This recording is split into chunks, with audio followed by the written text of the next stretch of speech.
Assalamualaikum warahmatullahi wabarakatuh. Halo sahabat sejuta kisah. Senang sekali kami bisa kembali hadir menjumpai Anda.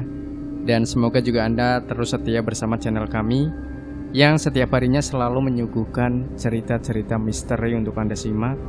Seperti kisah berikut ini yang sudah kami siapkan untuk Anda. Sebuah kisah nyata misteri yang berjudul Hancurnya Rumah Makan Pesugihan. Sudah 1 bulan ini Pak Jin gelisah. Warung makannya yang selalu ramai tiba-tiba sepi pengunjung. Sementara pesaingnya yang berada tak jauh dari warungnya justru sebaliknya, ramai dan selalu didatangi orang sepanjang hari. Padahal selama ini 80% pemilik perut lapar kebanyakan datang ke warung Pak Jin. Wah, bahaya ini kalau dibiarkan. Warungku bisa bangkrut. Pesugihan dari mana yang dia pakai ya? Gerutu Pak Jin yang sudah seuzon duluan. Selidik punya selidik, pemilik warung saingan Pak Jin ternyata ganti pengelola. Awalnya yang berdagang kakak sang pemilik, yakni Bu Fat. Sekarang digantikan oleh adiknya, namanya Pak Ihsan. Bu Fat merasa kewalahan dan tak sanggup bersaing dengan warung lain di sekitar lokasinya berdagang. Apalagi bersaing dengan warung makan milik Pak Jin yang sudah berdiri 10 tahun. Dan terkenal seantero kampung dan komplek. Sementara warungnya baru 1 tahun. Pendapatannya pas-pasan dan lebih sering merugi. Berbagai cara sudah Bu Fat lakukan agar bisa bertahan. Mencoba menu baru dan melakukan potongan harga adalah diantaranya. Cuma kepesugihan saja yang tidak dia lakukan sebagaimana yang dilakukan Pak Jin. Padahal kata orang tidak ada masalah dengan cita rasa masakannya. Bahkan sebenarnya jauh lebih enak masakan warung Bu Fat dibanding Pak Jin dan beberapa warung makan lainnya di lokasi itu. Warung Bu Fat juga dikenal resik. Adanya praktek pesugihan dalam bisnis warung makan bukan cerita baru. Walau tidak semua, nyatanya pelakunya ada dan banyak. Intinya pesugihan dilakukan agar dagangan laku. Cita rasa makanan yang tidak enak bisa dibuat terasa enak.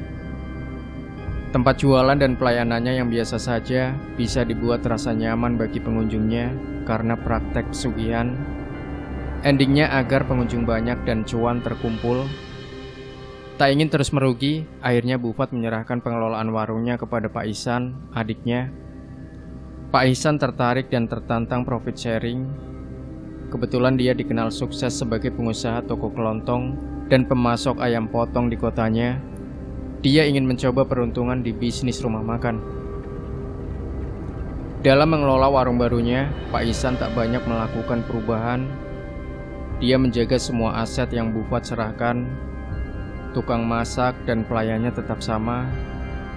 Menu makanan dan minumannya sama. Bahkan perabotan masak, alat makan dan posisi bangku mejanya pun tak ada perubahan. Sama semua. Yang beda adalah cara jualannya saja. Ya, cara jualannya. 3 hari pertama sejak Pak Ihsan pegang, siapapun yang makan di warungnya gratis. Program makan gratis selama 3 hari itu dia promosikan lewat sosial media kepada komunitas pengemudi online, anak kos, dan pegawai rumah sakit umum daerah yang selama ini jadi sasaran konsumen semua warung makan di lingkungan tempatnya berdagang. Sejauh ini, rumah makan Pak Jin adalah yang paling sukses melayani lapar dan dahaga mereka. Selain melakukan promo lewat program makan gratis di 3 hari awal pengelolaannya, Pak Ihsan juga memberikan paket sedekah makanan gratis 2 lauk setiap hari Jumat sebanyak 100 bungkus. Dia juga menerima hutangan bagi para konsumen setianya dengan pola 3 kali makan dalam seminggu, yang keempat kali boleh berhutang untuk dibayar di akhir bulan. Cara Pak Ihsan berdagang tersebut ternyata membuat pelanggan warung Pak Jin pindah makan ke warungnya. Berbondong-bondong mereka antre berjajar makan dan minum di sana. Harga yang wajar, enak masakannya, bersih tempatnya, boleh ngutang, dan pemiliknya dermawan adalah salah satu alasan logisnya, tanpa menyertakan alasan lain. Makin hari, warung Pak Ihsan bukan saja menyedot pelanggan warung makan Pak Jin, tapi juga beberapa warung sejenis di wilayahnya. Bahkan pelanggannya pun berdatangan dari tetangga kampung dan wilayahnya.